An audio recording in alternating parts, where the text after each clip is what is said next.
Guys welcome to exams with MS YouTube channel. आज की इस वीडियो में देखने वाले हैं क्लास 9th साइंस का एक और बिल्कुल लेटेस्ट पेपर आज की इस वीडियो में देखने वाले हैं। यहाँ पर देख सकते हैं आर कोड का ये पेपर सॉल्व करेंगे आज की इस वीडियो में।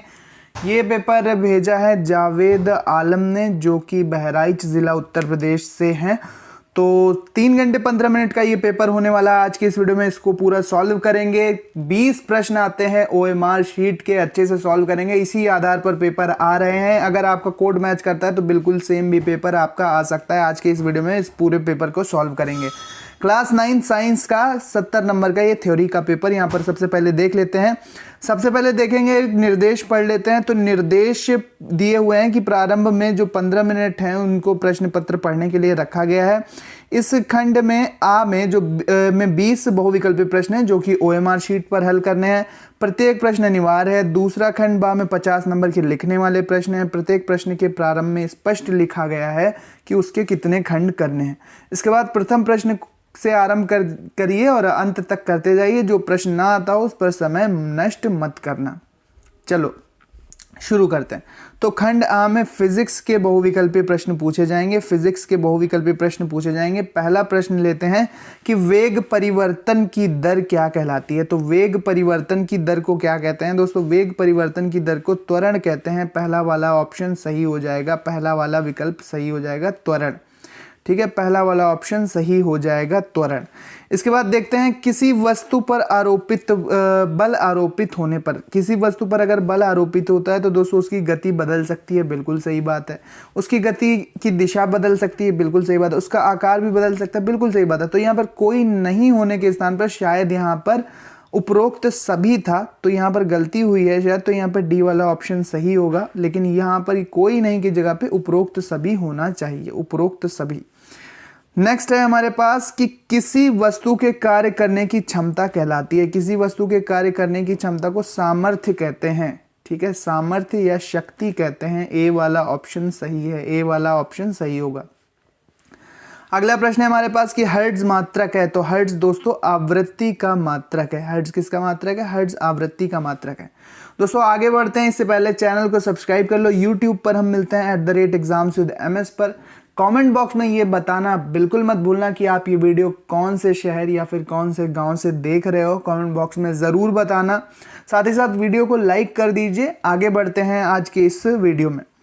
अब देखते हैं कि विस्थापन परिवर्तन की दर क्या कहलाती है। विस्थापन परिवर्तन, ये था हर्ट्ज किसका मात्रक है? तो हर्ट्ज मात्रक होता है आवृत्ति का। इसका सी वाला ऑप्शन सही है। सी वाला गोला आपको ओएमआर शीट पर भरना है। अगला प्रश्न है विस्थापन परिवर्तन की दर कहलाती है। तो विस्थापन परिवर्तन की दर को वेग कहते हैं। विस्थापन परिवर्तन की दर को क्या कहेंगे? वेग कहेंगे। ये बी वाला ऑप्शन सही है।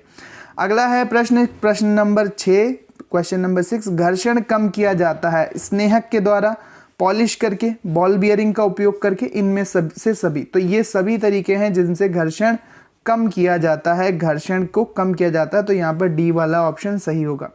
इसके बाद सामर्थ्य, शक्ति या सामर्थ्य एक ही चीज़ है। शक्ति या सामर्थ्य का एसआई मात्रक क्या होगा? तो इसका एसआई मात्रक होता है वॉट या जूल सेकेंड, जूल प्रति सेकेंड या जूल सेकेंड इनवर्स। तो यहाँ पर पहला वाला ऑप्शन सही होगा, पहला वाला विकल्प सही है, वाट या जूल सेकेंड।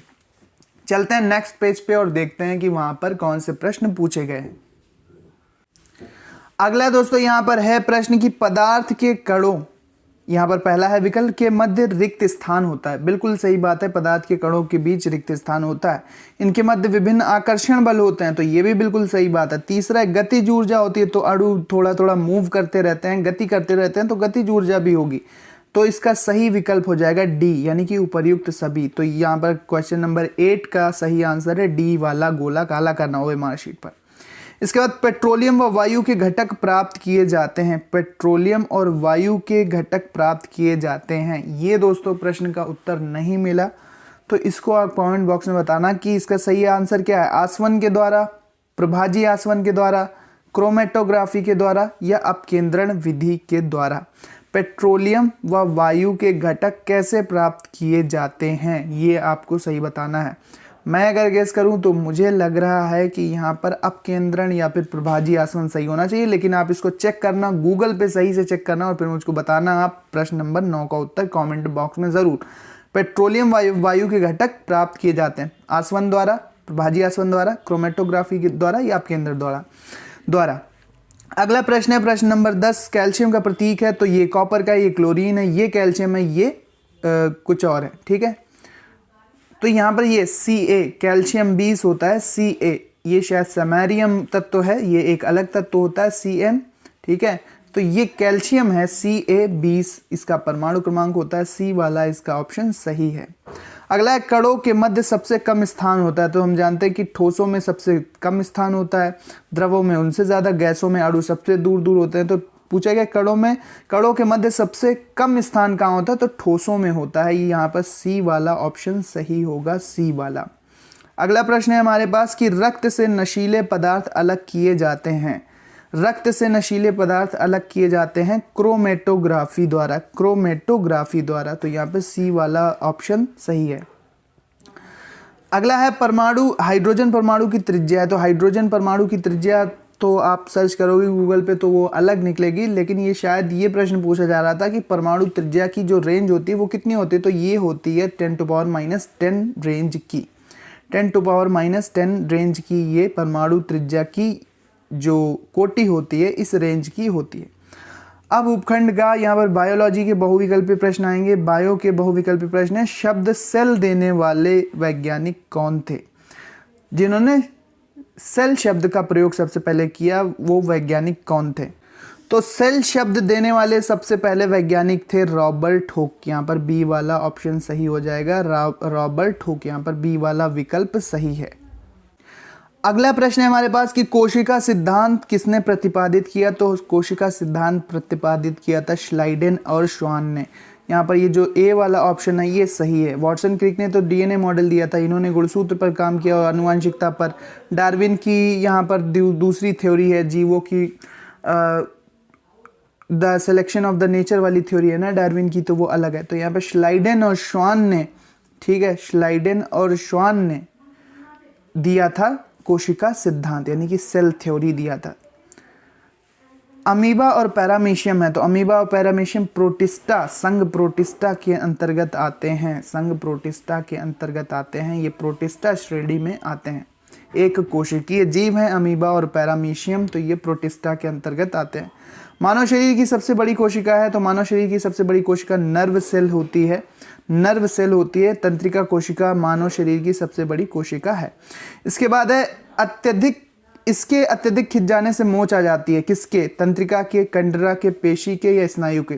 तो स्नायु या लिगामेंट जब खिंच जाते हैं आवश्यकता से अधिक तो मोच आ जाती है। मोच को इंग्लिश में स्प्रेन कहते हैं, SPRAIN, स्प्रेन कहते हैं। और इसको क्या कहते हैं? स्नायु को क्या कहते हैं जिसके अत्यधिक खिंच जाने से मोच आती है? लिगामेंट कहते हैं।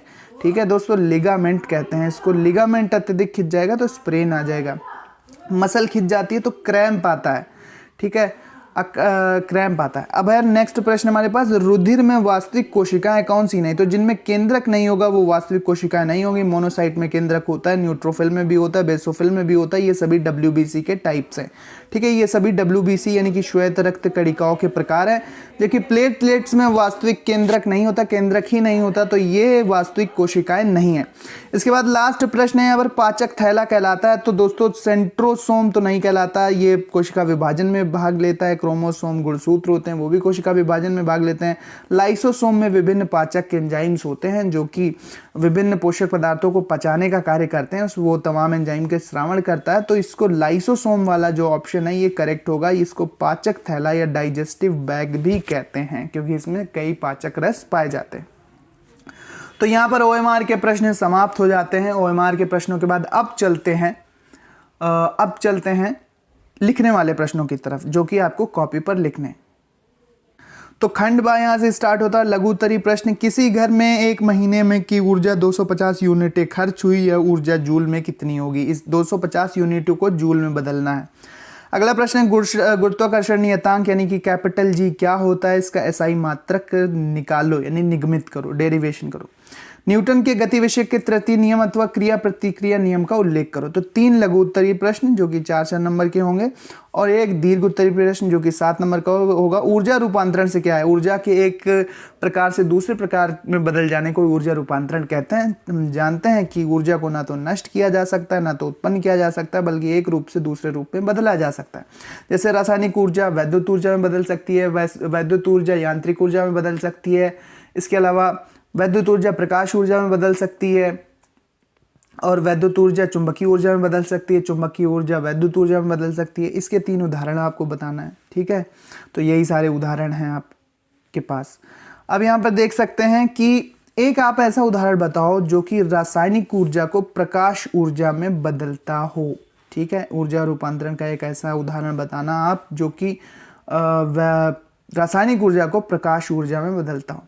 अगला प्रश्न है, अगर नहीं आता ये वाला ऊर्जा रूपांतरण का तो ये आप कर सकते हो अथवा में, अथवा मतलब या तो ये करो या फिर ये करो। किसी पिंड का द्रव्यमान m है, इसका वेग स्मॉल v है, सिद्ध कीजिए कि इसकी गतिज ऊर्जा हाफ mv² होगी। ये सिद्ध करना है। अब उपखंड का रसायन के प्रश्न आएंगे। लघु उत्तरीय प्रश्न है, डाल्टन के परमाणु सिद्धांत का कौन सा अभिग्रेत निश्चित अनुपात के नियम की व्याख्या करता है? अगला है, क्या अल्फा किरणों के प्रकीर्णन प्रयोग सोने के अतिरिक्त किसी दूसरी धातु के पन्नी पर संभव होगा? 5 kg विलय को 40 kg जल में घोला गया है। विलयन के द्रव्यमान प्रतिशतता निकालनी है। और इन 3 प्रश्नों के बाद लॉन्ग आंसर क्या है कि लॉन्ग आंसर टाइप क्वेश्चन है, गैस बर्तन की दीवारों पर दाब क्यों डालती हैं? अणुगति सिद्धांत पर आधारित है प्रश्न ये। बर्तन की दीवार पर गैस क्यों डालते हैं? संपीड़ित गैसों के सामान्य उदाहरण दीजिए व उनके उपयोग लिखिए। नहीं आता तो है, वायुमंडलीय गैसों को द्रव में परिवर्तित करने के लिए कोई विधि सुझाइए। वायुमंडलीय गैसों को द्रव में परिवर्तित करने के लिए कोई विधि सुझाइए, यानी कि कोई विधि उल्लेख कीजिए, लिखिए। अब खंड का बायोलॉजी के प्रश्न है, गाल्जी का या गाल्जी बॉडी या गाल्जी उपकरण का सचित्र वर्णन कीजिए। तो गाल्जी बॉडी हम जानते हैं इस तरह से बनती है। गाल्जी बॉडी आप बना लेंगे, यहाँ पर सिस्टर्नी और थैली वगैरह होती है, आपको चित्र आता होगा। इसके कार्य लिख देना, वर्क क्या होते हैं, फंक्शंस क्या होते हैं गाल्जी बॉडी या गाल्जी उपकरण या गाल्जी काय के। गाल्जी काय हिंदी है, गाल्जी बॉडी या गाल्जी ऑपरेटस इंग्लिश कह सकते हैं, उपकरण तो हिंदी है। अगला है प्रश्न है हमारे पास कि कोशिका को जीवन की संरचनात्मक व क्रियात्मक इकाई क्यों कहते हैं? इसीलिए कहते हैं क्योंकि कोशिका में ही हमारे जीवन से संबंधित, जीवन को उत्पन्न करने वाली सभी जैव रासायनिक क्रियाएं चलती हैं। इसीलिए इसको जीवन की संरचनात्मक यानी बनाने वाली, क्रियात्मक यानी कि जो मैकेनिज्म होता है उसकी इकाई यूनिट कहते हैं। उन 3 मुख्य लक्षणों का उल्लेख कीजिए जिन्हें जीवों को वर्गीकृत करने के लिए ध्यान में रखा गया है। दीर्घ उत्तरीय प्रश्न है कि अंतरा फसलीकरण, इंटरक्रॉपिंग क्या है? मिश्रित खेती व अंतरा फसलीकरण में समानता व असमानता बताइए। अंतरा फसलीकरण या इंटरक्रॉपिंग क्या है? मिश्रित खेती व अंतरा फसलीकरण में समानता व असमानता बताइए। अथवा अगर ये वाला नहीं आता है प्रश्न आपको तो कर सकते हो आप कि एक जंतु कोशिका का वर्णन कीजिए। तो जंतु कोशिका का चित्र बनाना, फिर उसके केंद्रक के बारे में लिखना, फिर माइटोकॉन्ड्रिया के बारे में लिखना, Golgi body, endoplasmic reticulum, ribosomes, mesosomes, centrosomes, DNA, chromosomes, ठीक है, क्रोमेटिन, न्यूक्लियोलस, केंद्रिका, केंद्रक, सभी के बारे में आप अच्छे से डिटेल में लिख देना, 1-2 डायग्राम बना देना, ठीक है। तो आपका ये पूरा पेपर समाप्त हो जाएगा। तो थैंक्स टू जावेद आलम जिन्होंने ये पेपर भेजा। Thanks for watching and listening me. मिलते हैं अपने नेक्स्ट वीडियो में। पढ़ते रहिए, आगे बढ़ते रहिए। इसका पीडीएफ आपको टेलीग्राम चैनल पर मिलेगा। टेलीग्राम चैनल का लिंक डिस्क्रिप्शन में है, जाकर ज्वाइन कर लो। वहाँ पर ये आपको पेपर इंपॉर्टेंट मिलते रहते हैं। Thanks for watching. आप सभी के लिए इसी तरह के इंपॉर्टेंट वीडियोज़ मैं लाता रहूँगा। चैनल को सब्सक्राइब कर दो, वीडियो को लाइक कर दो, दोस्तों में शेयर ज़रूर करना।